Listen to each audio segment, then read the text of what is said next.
Then the pain came back. And the voices. They call me by name. Jesus. You're sure it's God? You're sure it's not the devil? I'm not sure. I'm not sure. Get out of there! Get out of the way! This is not your business! Do you want to get hurt? You hear what he said, idiot? Move! Which one of you people has never sinned? Listen to me. It's me the prophets preached about. Make a miracle for us. The Messiah doesn't need miracles. He is the miracle. Now he's here. Are you ready for me? You made better crosses than speeches. What are you laughing at? Everything you have is going to burn. How can you presume? How can I presume? Because I'm the end of the old law and the beginning of the new one. Watch what you're saying. When I say I, Rabbi, I'm saying God. That's blasphemy. Didn't they tell you? I'm the saint of blasphemy. Don't make any mistakes. I didn't come here to bring peace. I came to bring a sword. Talking like that will get you killed. Ready for another Jesus Theory episode? Which in the end uncovers your indwelling Christ, accentuates how you are a saint of blasphemy and the ushering of a new law within the oppressive Sanhedrins of your despotic ego. And the latest Jesus theory on this episode is truly unique and groundbreaking, regardless of where you stand.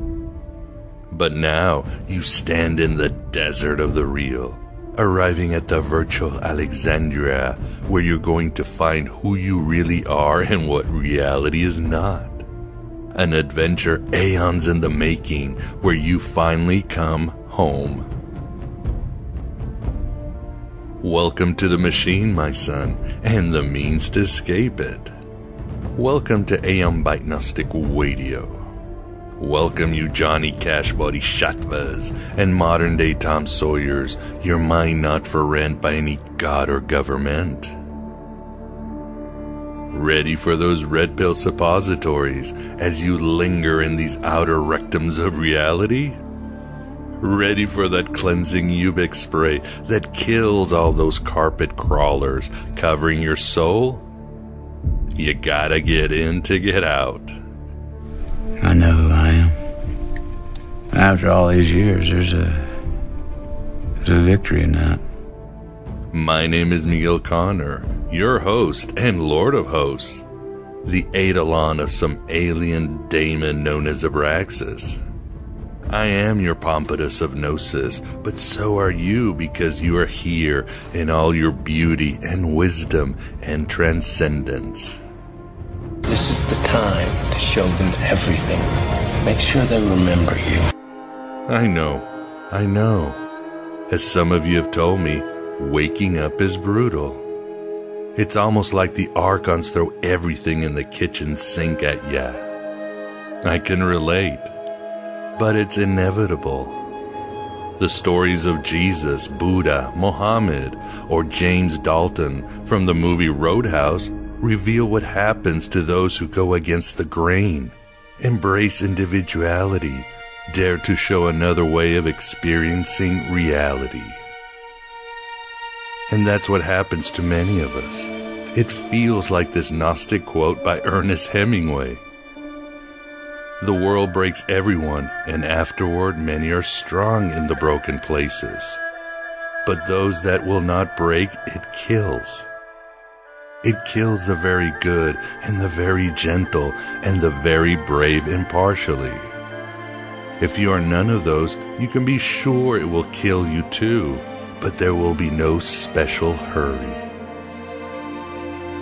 In a similar vibe, as the Gospel of Thomas explains, whoever knows the father and the mother will be called the child of a whore.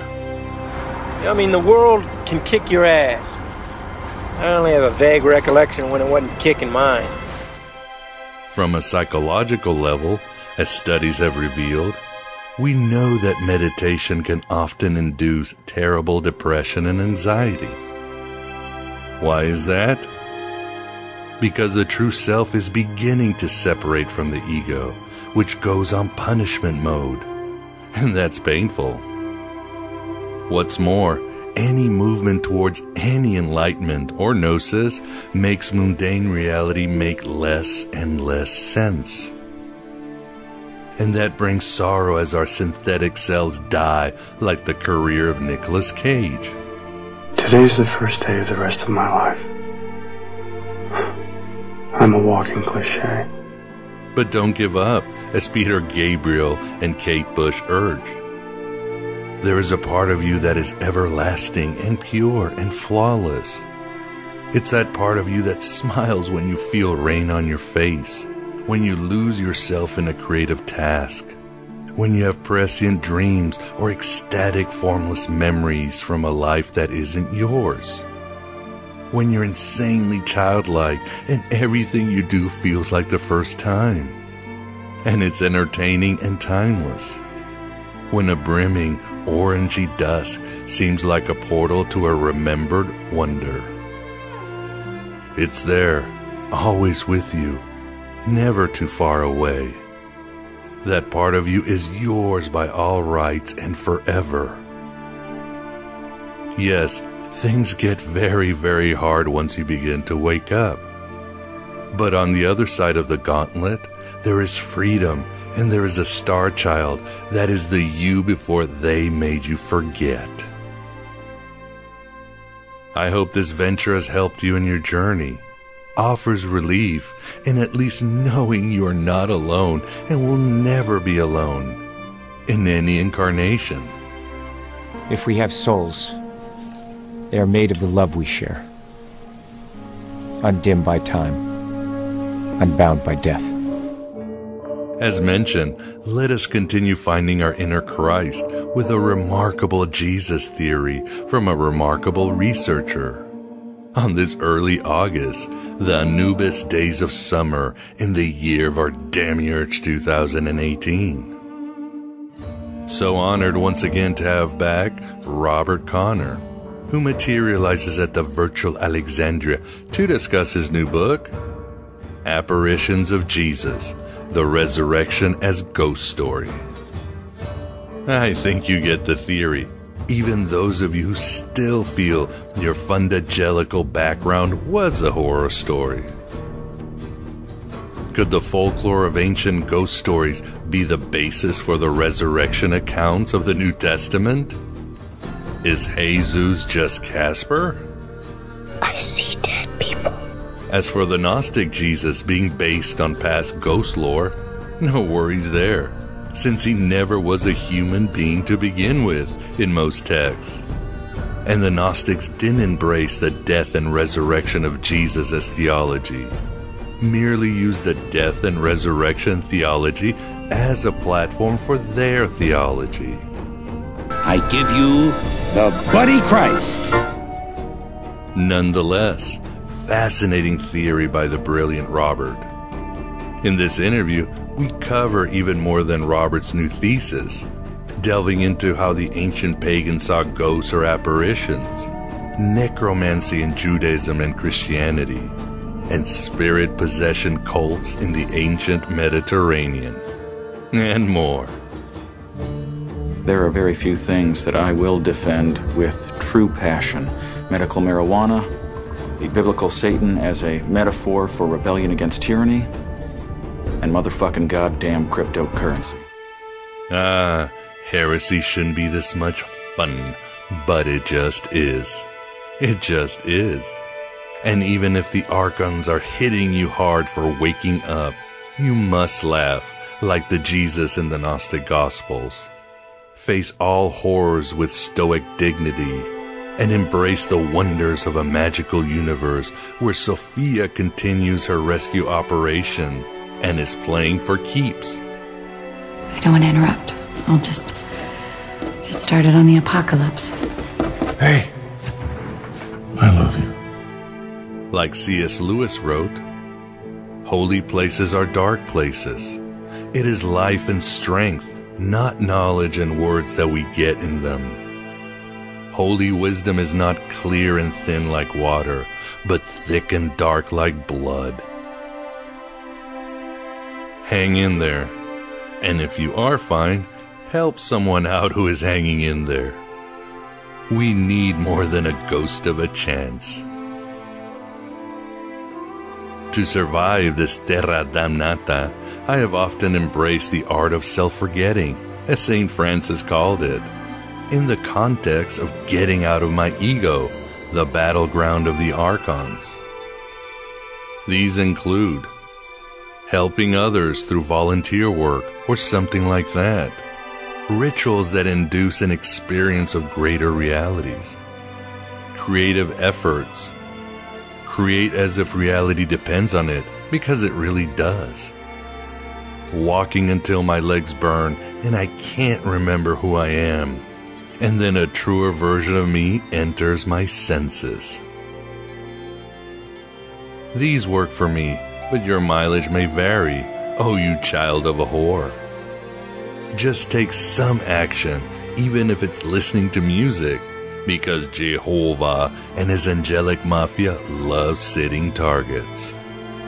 God does not like you. He never wanted you. In all probability, he hates you. This is not the worst thing that can happen. It isn't. We don't need him. Let us end with this relevant passage from Hermann Hesse's Gertrude. And thanks for it, Patrick C. Fate was not kind. Life was capricious and terrible, and there was no good or reason in nature. But there is good and reason in us, in human beings, with whom fortune plays, and we can be stronger than nature and fate, if only for a few hours. And we can draw close to one another in times of need, understand and love one another, and live to comfort each other.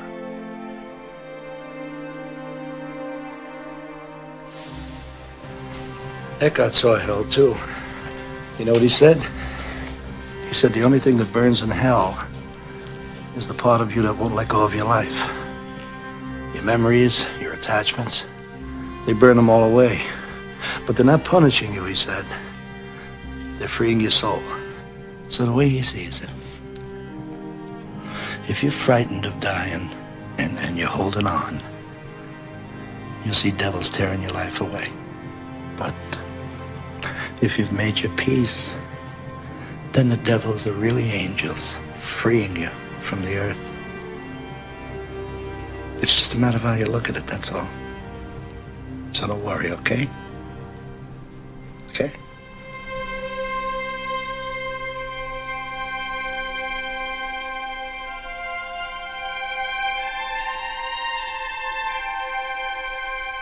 This is the AM Byte interview, and with us we definitely have the pleasure of having back Robert Connor to discuss his new book, Apparitions of Jesus, the Resurrection as a Ghost Story. How are you doing today, Robert? And it's really good having you back. I'm good. Thank you. And with us, we have Vance Sachi. How are you doing today, Vance? Okay, I'm looking forward to learning about the Holy Ghost. Many Holy Ghosts. A ghost of a chance. So yes, this is definitely the topic we'll be discussing today. As I told Robert, this book was really good, full of great data, no fat, great insights, and it's a really good thesis for sure. But before we get started, since it's already been a few years since you honored and graced the virtual Alexandria, as I say, so we have a lot of new listeners. The audience has grown. So, Robert, could you tell the audience a little bit about yourself and make sure that you're not a ghost? I couldn't make sure that I'm not a ghost, but I'm solid at the moment. But who knows?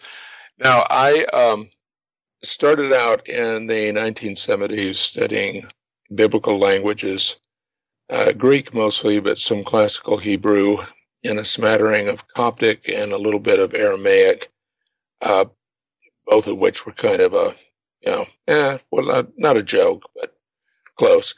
And I retained some interest in New Testament text and in Christian origins. I did leave that subject for a while. I went and did something else, wrote books on electrocardiography that very few people appear to have read. But then eventually came back to Christian origins and the text of the New Testament and started writing about magic in the career of Jesus and early Christianity.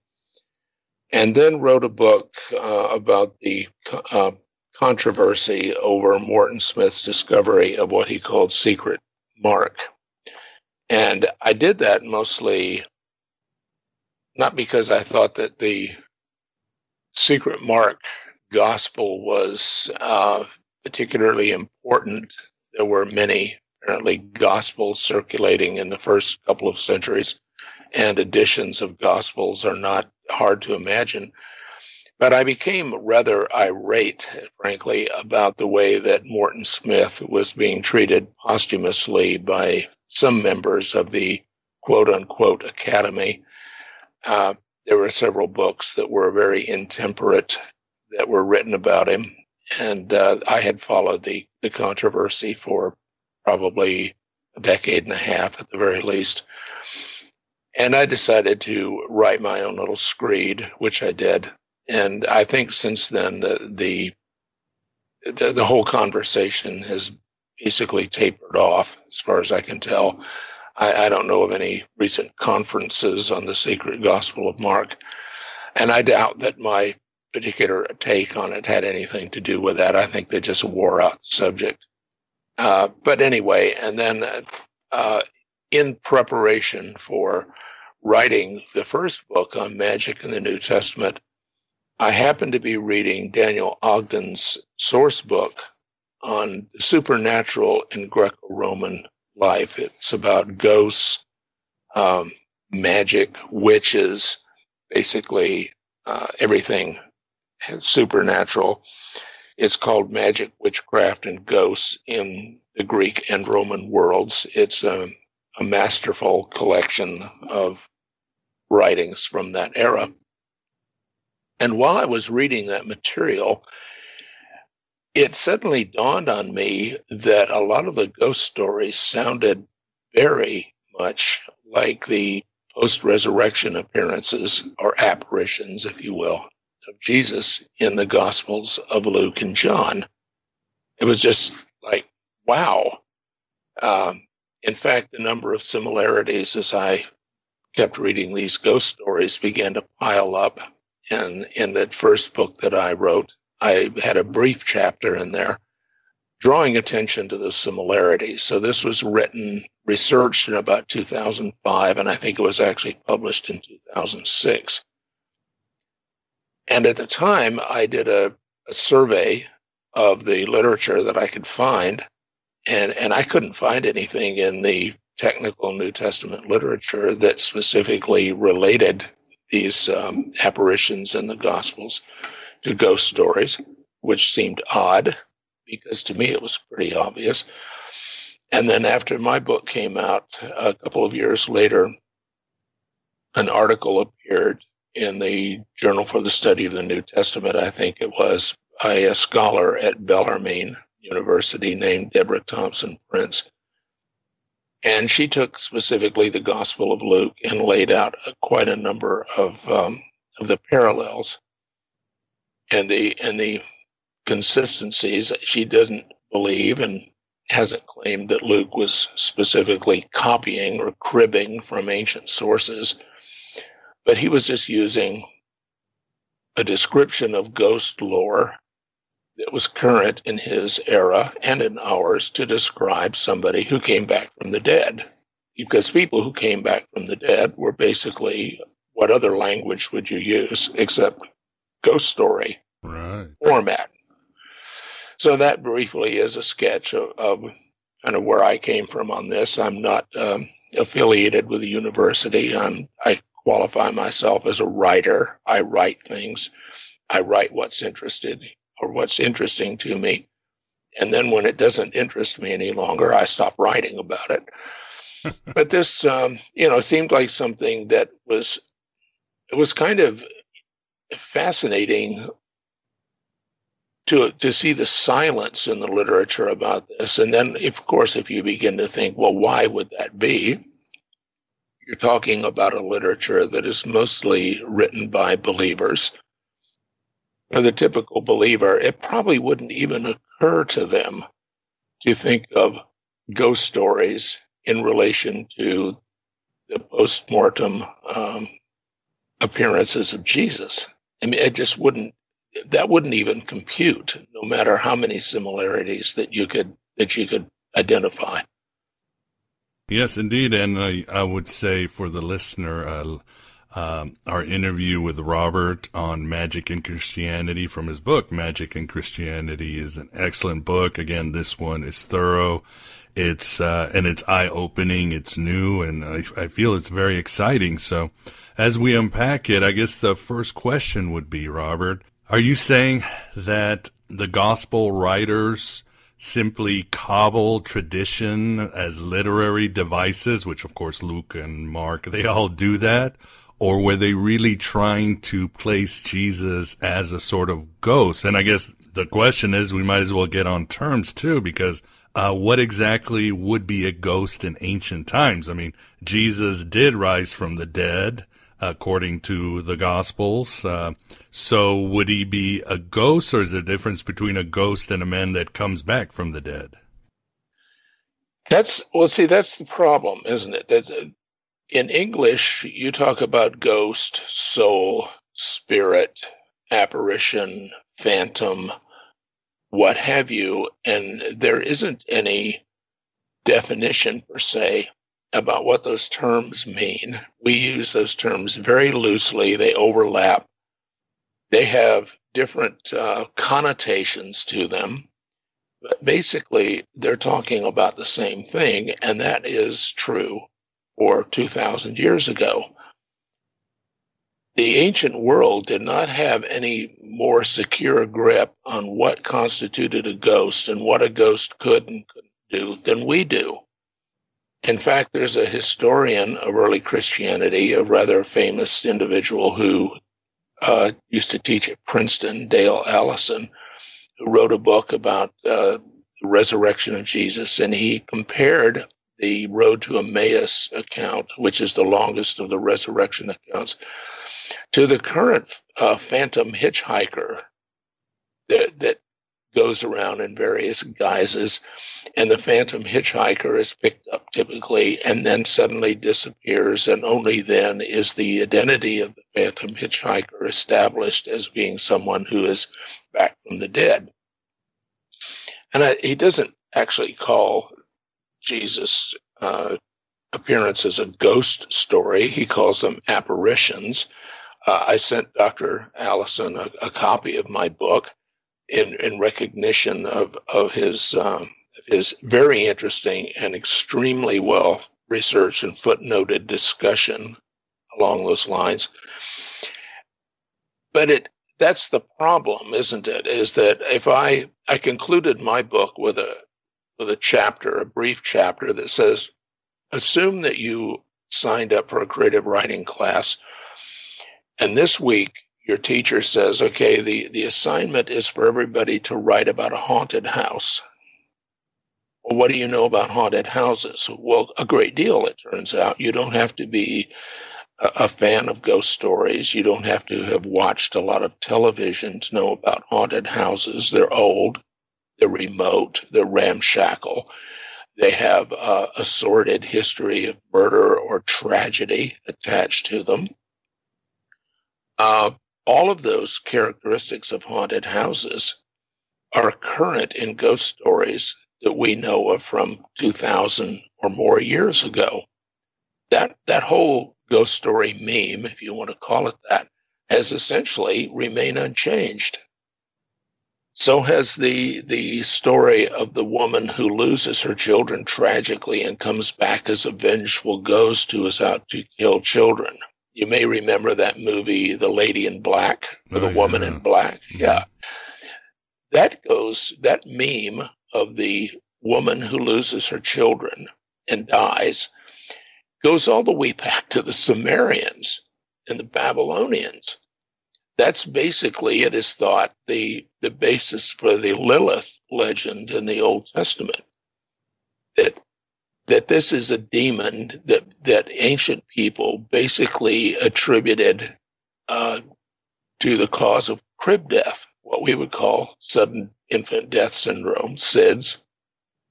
They had to explain this some way, why an apparently healthy child died in its sleep.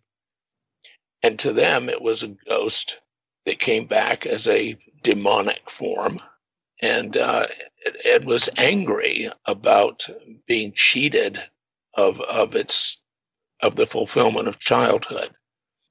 And that seems to be a current that goes all the way back through this. There are typically types of people who come back as ghosts, those who have been killed violently and have not been avenged. The murderer isn't caught.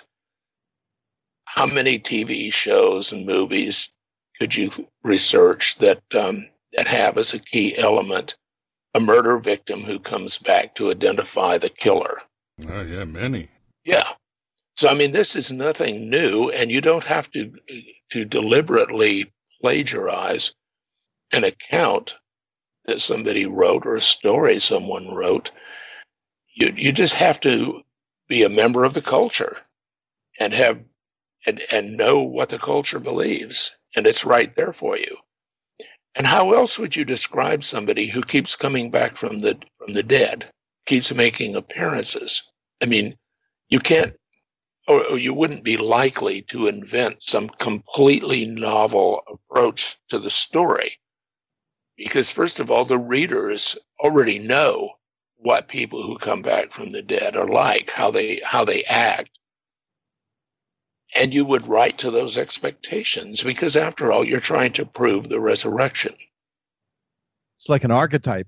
Yeah, or yes. a typology, if you would. It's we're drawing from this literature, from these traditions, and Jesus, again, the gospel writers love to use these typologies because, like watching a Hollywood movie, there's certain tropes we're going to use to get our audiences really engaged, that they can really understand the story. I guess the difference is the gospel writers would contend that Jesus, as you write, Robert, Jesus falls into the category of the revenant, which is a ghost that comes back with a mission to explain something and then goes back to the dead after a few days or whatever.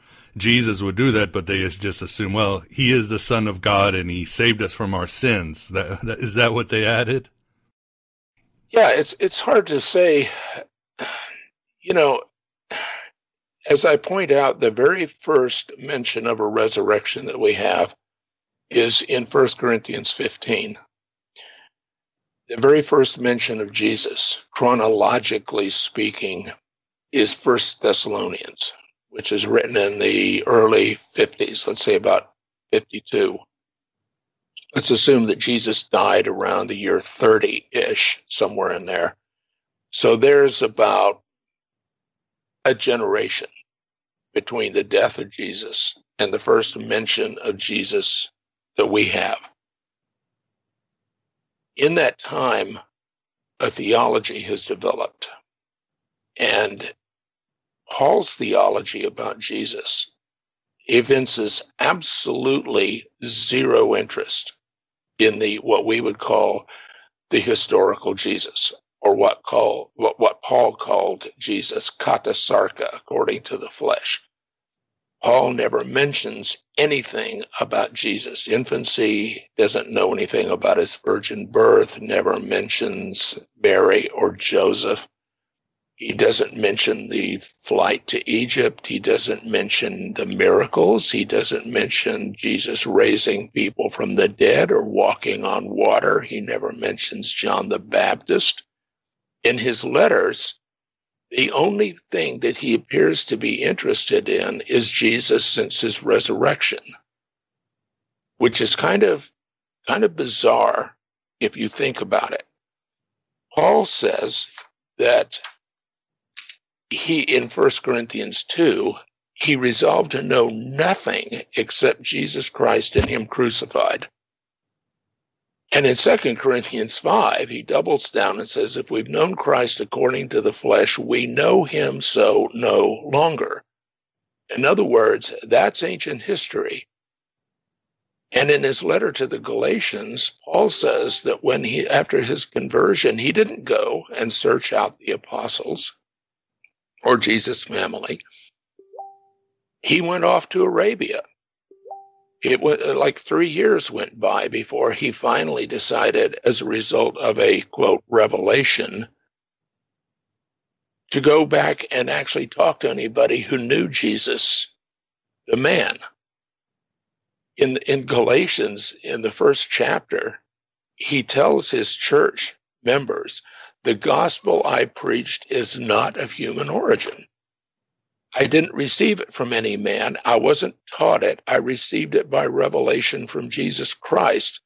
And then he says, after 3 years, I went up to Jerusalem and I met Cephas, or Peter, and stayed with him for a couple of weeks. And then of the other apostles, he only met James, the Lord's brother. So this whole historical Jesus issue that has so exercised modern scholars was of no interest to Paul. And that's bizarre. So that now when the church becomes established, and Mark writes after AD 70 or thereabouts, after the siege and destruction of Jerusalem, we're now talking about another couple of generations have gone by. And Mark sits down and begins to try to reconstruct Jesus' history off of what sources we have no way of knowing. Presumably there was some kind of oral tradition still going around, but no one has any way, obviously, at this point to access it. Was there any written material? That's hard to gauge. Jesus sent people out to preach, not to write books. So where was Mark getting his material in the first place? Then Mark writes this gospel and talks about Jesus being widely known as an exorcist and gathering these crowds and all these excited people coming to see Jesus exorcise demons, cast out devils, and what have you. And then Jesus goes to Jerusalem, apparently expecting that his appearance in Jerusalem is going to be some kind of cosmic trigger that is going to initiate end times. And instead, Jesus gets crucified. Interestingly enough, in Mark, at 3 different points in Mark, Jesus foretells his death and resurrection. And each time he does that, it becomes more specific in detail. And yet, after Jesus is crucified, the women go to the tomb in Mark expecting it to be sealed. And when they find it open, they're frightened and they run away and don't tell anybody. Now that's obviously they didn't get the memo. And the interesting thing about Mark is that no one sees Jesus leave a tomb. Not in any of the canonical Gospels. No one ever sees Jesus leave a tomb. They find an empty tomb. And in John, the first thing the women do when they find the empty tomb in John is says, well, they've moved the body. So they propose an entirely naturalistic explanation for why the tomb is empty. Nobody goes, oh, wow, he was raised from the dead, just like he said he would, over and over and over again. Which, if you're reading this with any... They probably said, Jesus, that's fake news, man. Yeah, exactly. Yeah. So when Matthew turns around and rewrites the ending of Mark, he writes the ending you would expect. The women run off from the tomb and it's happy, happy, joy, joy. And instead of telling no one, they run and they tell the disciples, which raises the question, why weren't the disciples there to begin with? Why was it just the women that show up at the tomb? According to the Gospel of John, Peter and the other disciples went back to Galilee on a fishing trip. They didn't hang around. They said, well, that sucks. Let's go, boys. Let's go have some fun. Yeah. It's over. Yeah. Oh, well, there goes another Messiah down the drain. They go back to Galilee, and then when Jesus shows up on the shores of and tells them about the sign that he's going to perform, throw the net in on the other side. And only when they pull in the net do they realize, oh, it's Jesus. So there are three actual stories in the Gospels that start off with Jesus as a case of mistaken identity. Even in the longest Gospel story on the road to Emmaus, these disciples walk along with Jesus, talking, and he's expounding the scriptures to them, and this goes on and on and on, and then and they don't recognize who he is. And then when they invite him to stay for supper, and he stays for supper, they suddenly recognize him when he breaks the bread, which is obviously a reference to the Eucharist. When we break the bread of the Eucharist, Jesus becomes present. In other words, like a ghost. He becomes physically present, and then suddenly Jesus, poof, disappears. And it's the whole thing from gospel to gospel is so inconsistent on so many levels that it just fairly screams made-up story. Right. We're talking about a group of people who had no institutional memory any longer of Jesus.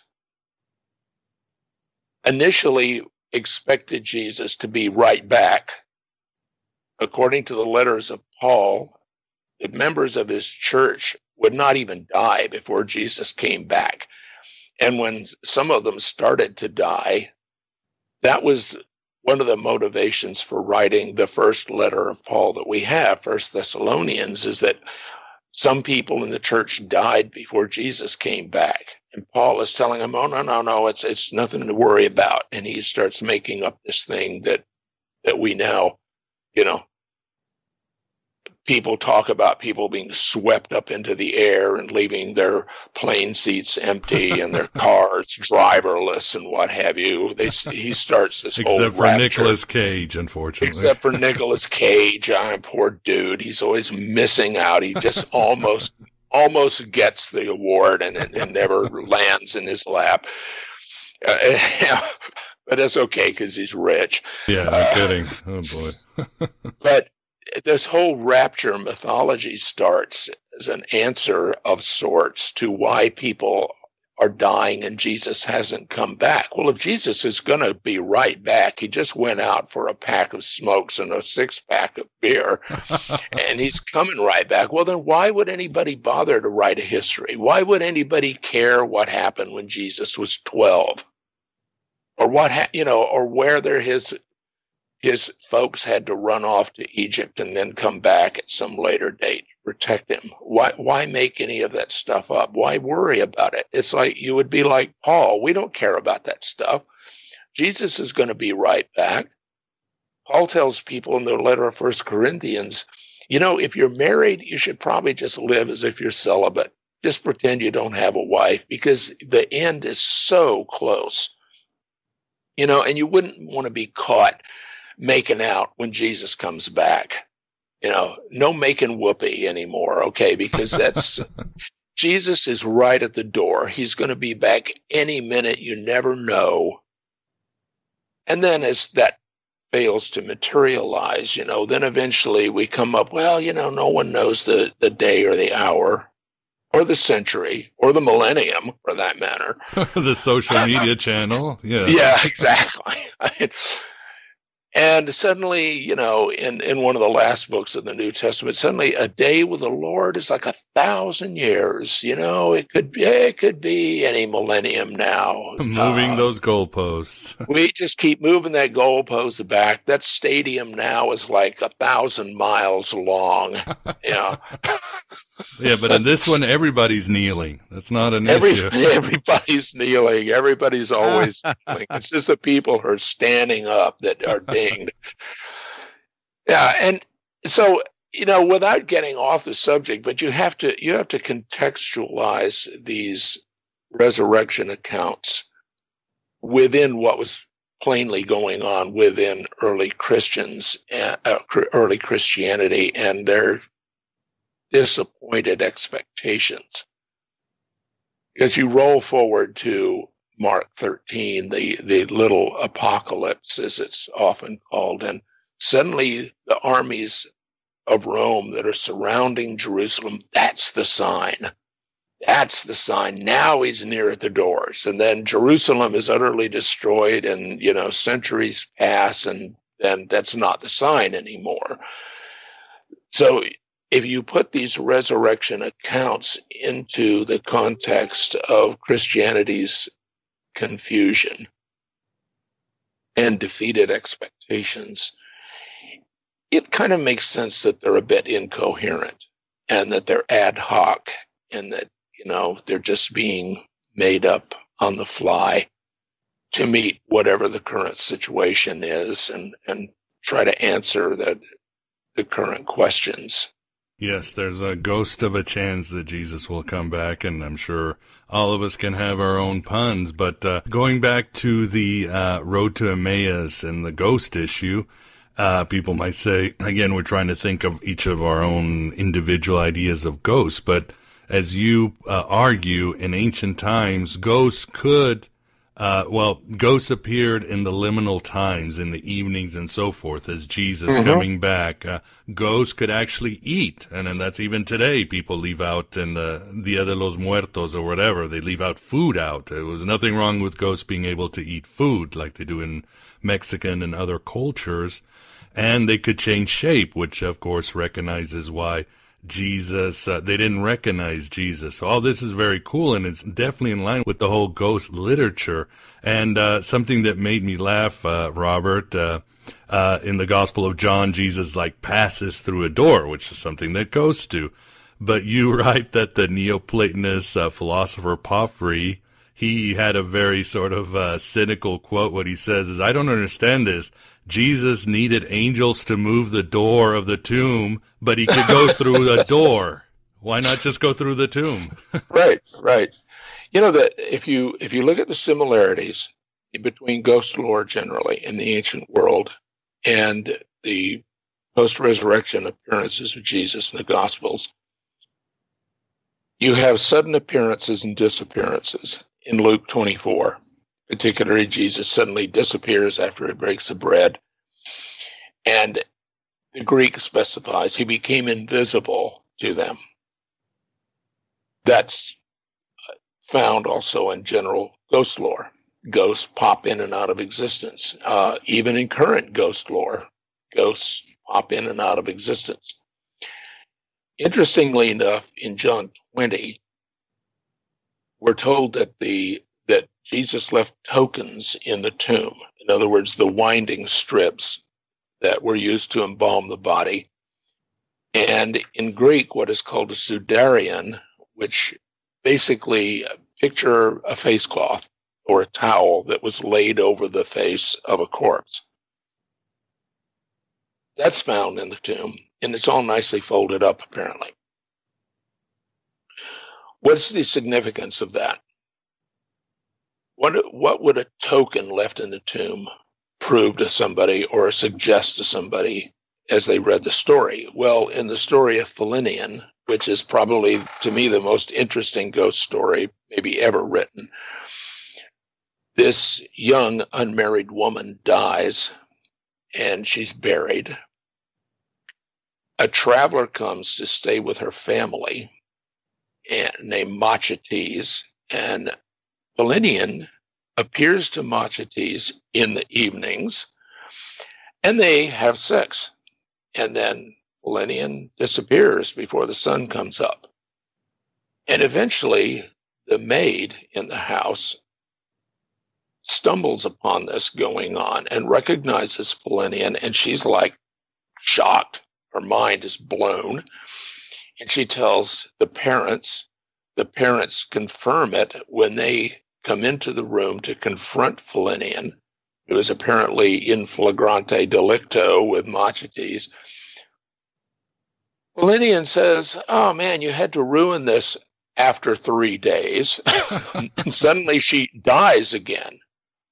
So when the village or city, whatever, finds out about it, the city council goes, opens the tomb, and what they find in the tomb are these little tokens of affection that Machates has gifted Philinian, and Philinian has taken back to the tomb and left in the tomb. And that's all they find in the tomb are these little tokens of affection, these little gifts, which suggests to the person who has some familiarity with ghost lore, then or now, that the tokens prove that the body that was in the tomb is the same body that was later seen. In other words, Jesus' body that was buried is the body that came back. Other words, or otherwise, why make an issue of the tokens in the tomb? So that's kind of a creepy and yet interesting sort of slant on it. Then the other thing, as you mentioned, is the liminal times. Ghosts appear at boundaries. In John 20, Jesus appears in the evening, and then again he appears in the morning, early morning. So whenever the light is changing, transitioning from daylight to dark, or dark to daylight, that's a good time for ghosts to show up. Interestingly enough, in the ancient world, there were certain sites where you could call up ghosts that were also liminal. You could call up Hecate at crossroads, where you could go right, left. You could call up ghosts at sides of lakes. That sound familiar? Oh, yeah. Jesus appears at a lakeside. You could find ghosts at tombs.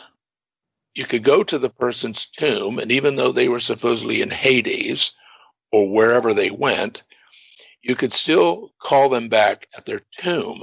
So in the magical papyri, people go to the tomb and they bury curse tablets or whatever, which will take effect because they're at that doorway of the tomb. That's the doorway to the underworld. It's kind of like UPS or somebody leaving a package at your door. This is what activates the spell, is being buried in a graveyard, because it's a liminal area. The tomb itself is a passageway. It's a doorway. And then, as I point out in the book, the Romans were very nervous about doorways because you could do magic at doorways. So they have a god for the threshold and a god for the door, and then they have another god for the hinges of the door, which speaks to some anxiety about doors.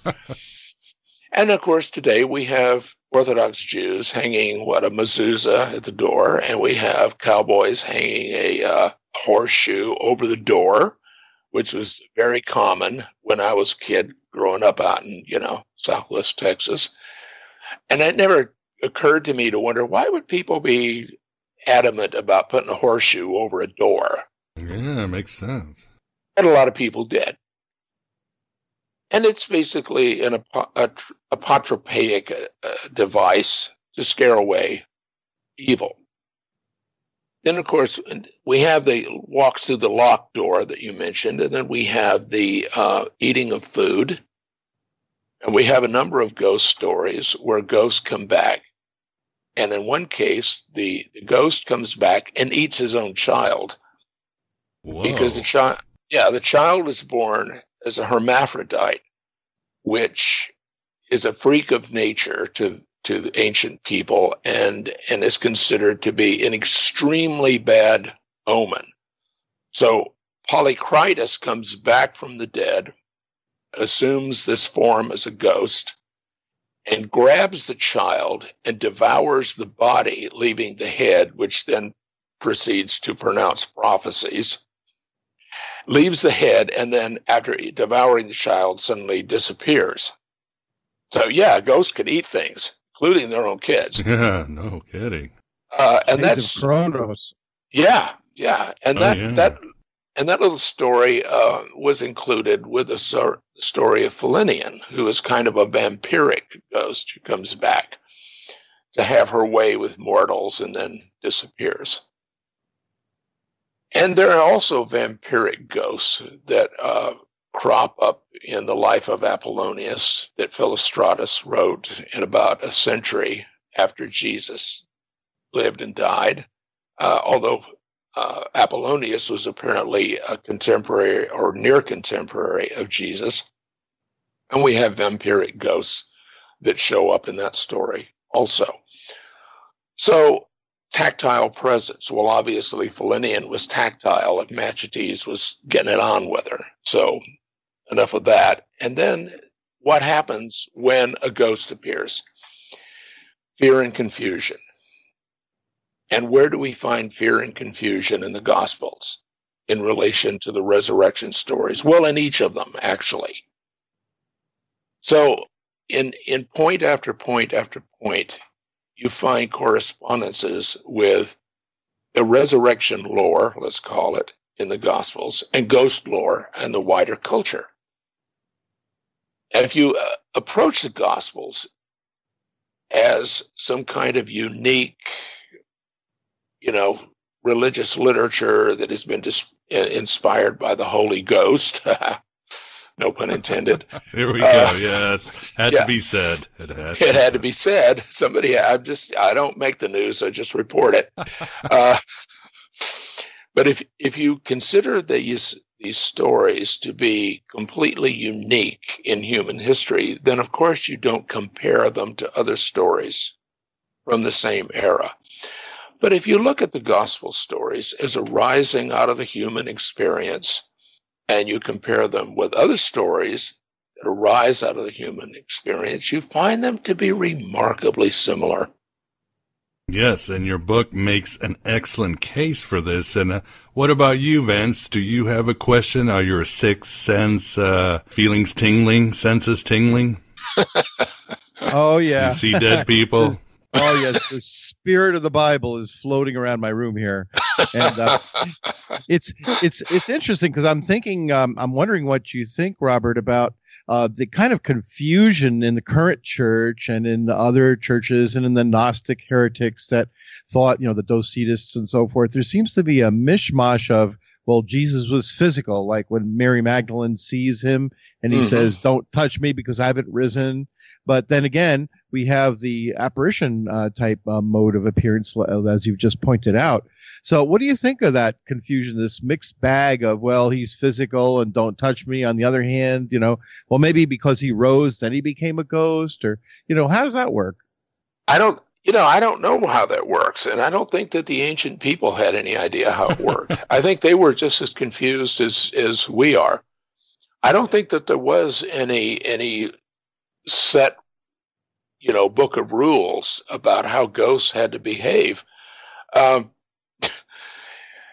There's a story that Lucian of Samosata writes. Of course, he's writing it satirically about a woman who comes back from the dead because of all the belongings of hers that were burned so that they could join her in the afterlife.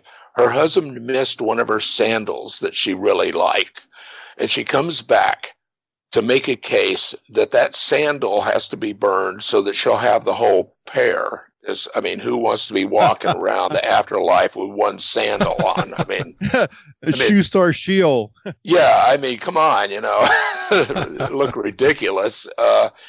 And she's making her case when this little dog that they own comes out from under the couch and barks at her, and then suddenly she disappears.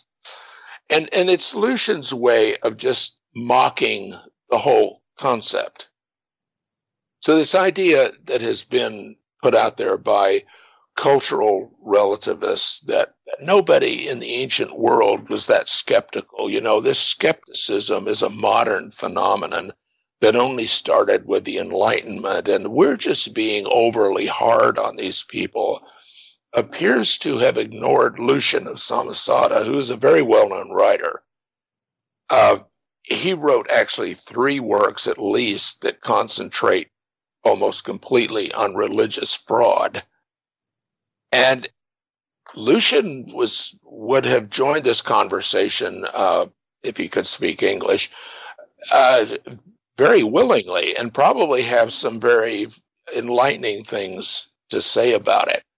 But the thing about it was, and one of the things that Lucian himself focused on was the kind of ad hoc, pull it out of your butt nature of supernaturalism in general.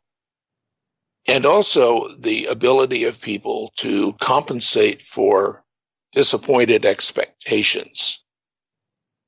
It's like Jesus goes to Jerusalem, gets himself executed, which was absolutely predictable.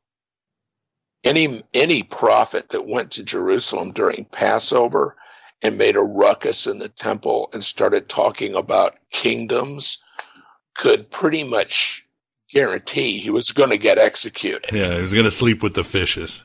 Yeah, no pun intended. No, really, there's no way that gets by during Passover. According to Josephus, most of these people that arrived at Passover were armed because they had just made a perilous journey on roads that were plagued with banditry. So yeah, I mean, it would be like if you went on vacation and you packed a pistol in the glove box just in case you got held up. So when these people came to Passover by the tens of thousands, they were already primed. They were revolutionary material. They came armed with weapons. The Romans took all this kind of stuff, and the temple police took incitement very seriously. These are people who were already on edge. They were here to celebrate the main celebration or commemoration of Jews being delivered from Gentiles. That had implications if you're going to Jerusalem and there's a Roman garrison station right outside the temple courtyard. That's itself an incitement. And the governor would come down from Caesarea during the festivals so that he would be physically present with a body of troops in case any kind of insurrection broke out. So yeah, Jesus goes to Jerusalem and starts, and enters as a king and starts proclaiming the restoration of a kingdom. Yeah, you're going to get it in the neck, clearly. That the whole thing then Jesus apparently expects that what he's going to do is going to pull some kind of cosmic trigger, that the kingdom of David is going to manifest itself miraculously, just like the signs and wonders of Egypt, saving the Jews from Pharaoh. None of that happens. Jesus gets nailed up between two other guys who were also probably, bandits or revolutionaries or troublemakers. Now what are we going to do? Well, we go back in the Gospels and we start predicting his death. In the first chapter of Acts, we're told, oh, Jesus knew all along, this was just to fulfill the scriptures, that he had to be crucified. Oh, God knew that. He always knew that. Jesus knew that was going to happen. Everybody knew that was going to happen. It just fulfilled prophecy. Okay, right. That's why that's why everybody fled. That's why, they all panicked and ran because it fulfilled prophecy.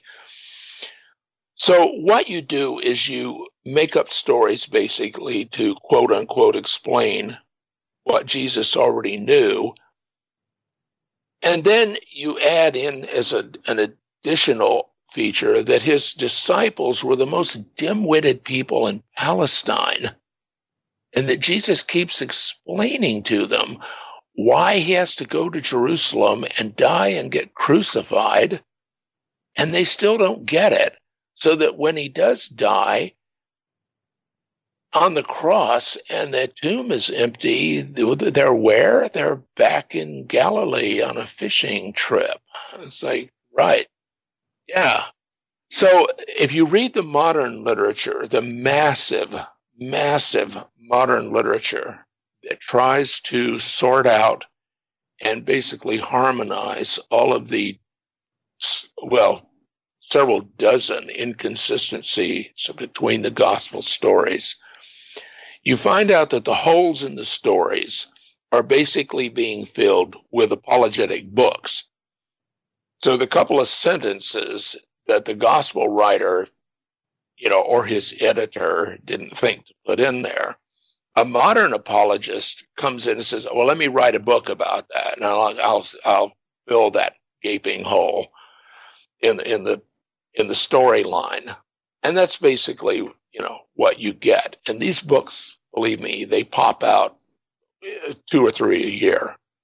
Anybody that go on Amazon and look at the books for sale that are supposed to defend the historicity of the Gospels, and there are mountains of them.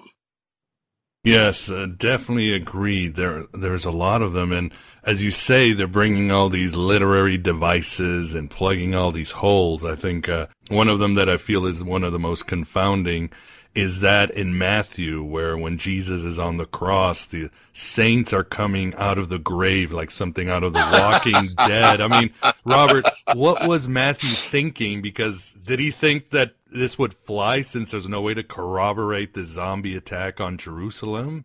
But for a literary device, having ghosts coming out of the graves, that was probably not that strange, right? It's...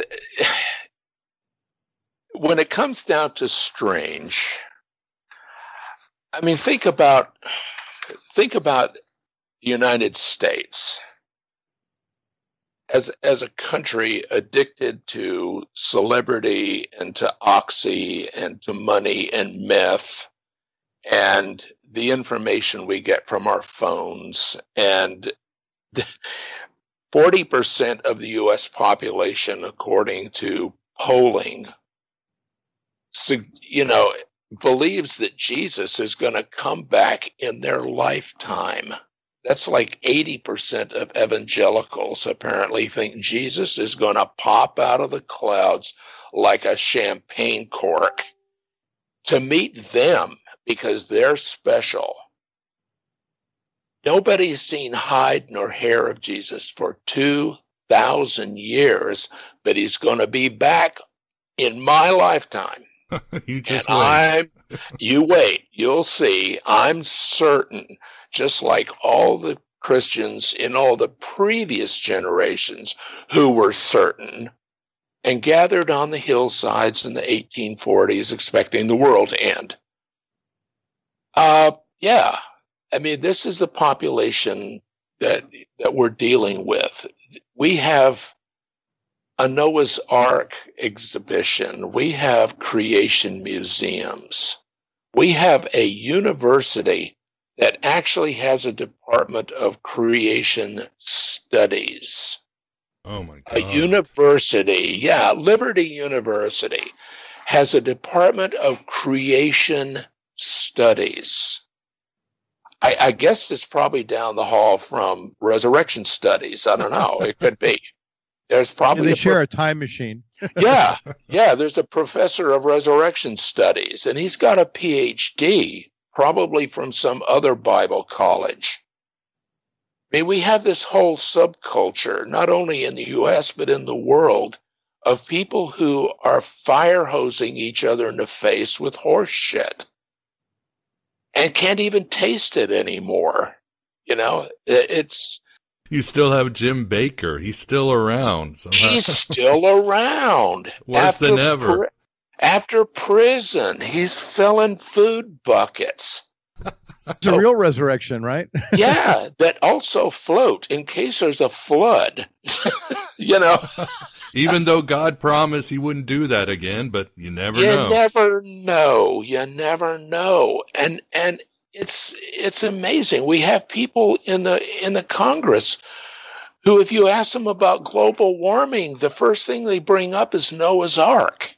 It's like, I mean, you have to contextualize that within a larger culture of who are we talking to and about. We're talking about a country that's kind of loopy and not just around the edges. So the inconsistencies in the gospel don't really amount to anything. I mean, my favorite one of all time is the one in Matthew where it says, that belatedly they say, well, we're going to post a guard at the tomb. It's going to be Roman soldiers who are answering to Jewish authorities. Okay, cook on that for a minute. And then supposedly the Jewish authorities tell them, how do you explain the empty tomb? Well, you go back to your commander and tell him you were sleeping on your watch. Oh, yeah, that would go really well. Yeah. Yeah. What do you think might happen? Is crucifixion, come up here again? Yeah. Yeah, can you imagine being a Roman soldier going back to the centurion and saying, hey, man, they stole the body, but we were asleep, and none of it woke us up. Yeah, they would have executed them easily. You just didn't do that back then. Yeah, they rolled the stone away and everything, and they had, lanterns so they could see what they were doing, and they carted off the body, and they were jabbering in Aramaic, and we all slept right through it, man, because it was Yeah, it's crazy. How about Joseph? Yeah, Joseph of Arimathea embalms the body of Jesus, according to John. And Joseph is a part of the Sanhedrin that condemned Jesus to death. And then he turns around and embalms the body and puts it in his own tomb. Yeah, and Mark says that everybody voted for Jesus to die. Everybody was against Jesus. Everybody votes thumbs down, send him off to the Romans, have him executed, but then one of these guys takes the body down, actually bargains with Pilate to take down the body, and he embalms it before Passover. But touching a dead body before Passover makes you ineligible to celebrate Passover because you're ceremonially unclean. So a member of the Sanhedrin embalms a dead body the day before Passover and then is unclean for a week and can't celebrate Passover. Does that make any sense? No. It doesn't make any sense to me. But it didn't make any sense to the gospel writers, probably because they're writing generations after the fact. And they're kind of separated from Judaism. And certainly the vast majority of Christians by that time are separated from Judaism. Most people are still illiterate. They've never read the Old Testament. They don't really know what it says about ceremonial uncleanness. They're just writing to people who already believe something. Kind of like apologists today who are writing books to people who are already convinced to make them more convinced. And if I've already convinced you about something, how much harder do I have to work to make you convinced? You're already there. So, and I look at the Gospels as basically the same way. Then you go on later, the Gospels, the infancy Gospels that get, Jesus makes sparrows out of mud and turns them into real birds. And it's like kills children with magic spells. Yeah, kills children with magic and then raises them from the dead because, that's what a Jesus kid would do. And yeah, I mean, the bar is very low here to the point where you don't even have to really jump to get over it. So, yeah, that's pretty much what you would expect from devotional literature. You're just writing people to reassure them, of course you're right. Of course you are. How could you possibly be wrong? We call that Dunning-Kruger today, people who are convinced that they are right and they're experts who basically know nothing about what it is they're convinced about. Robert, as always, thank you so much for coming on Aeon Byte and really enjoyed your excellent work and interview. Again, the work for the audience is Apparitions of Jesus, the Resurrection as Ghost Story. And definitely check out Robert's book on magic and Christianity because he makes an excellent case on Jesus being a magician and early Christianity being a spirit possession cult, and he really works well on Morton Smith's book, Jesus the Magician, one of my favorite books ever. So thank you very much, Robert. Well, you're welcome. Glad to be here. I'm glad to have you as always. And there you have it. Our first part with our interview with the erudite Robert Connor on his new and intriguing work, Apparitions of Jesus, the Resurrection as Ghost Story. Hope you have at least a ghost of a smile. In the second part, Robert discusses other pagan sources that wondered if Jesus was some sort of revenant, including Celsus, or Celsus, who knows. We get into Jesus being a magician while he was still alive, and that includes archeological evidence. I say. In fact, move over Simon Magus and Solomon. Jesus might have been the most powerful wizard in ancient times. By some of his feats in the Bible, you might have completely missed. This leads us to Robert explaining how necromancy worked in ancient times. And it's both scary and fascinating, oh you true seeker warriors. And how to better understand these magical texts and sources to give us a better snapshot of ancient Christianity, Judaism, and paganism.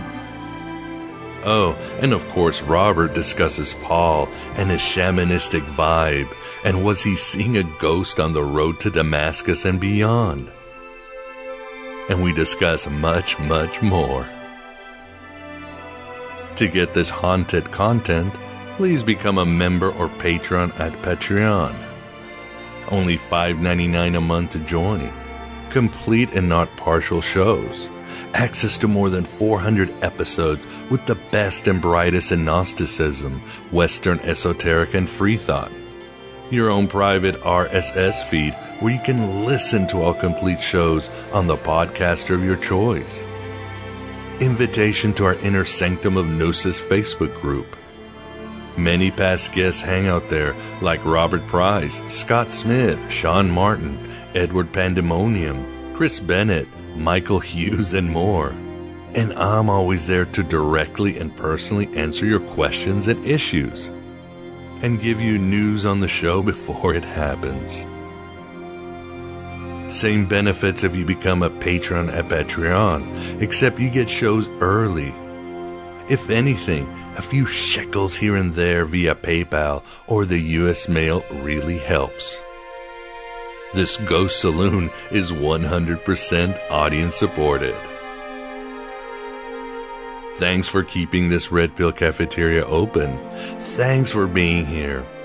Thanks for being yourself and always looking beyond the stars for the you that can make a difference. We've only just begun. The revolution in the name of Hypatia of Alexandria continues. Hello and goodbye as always.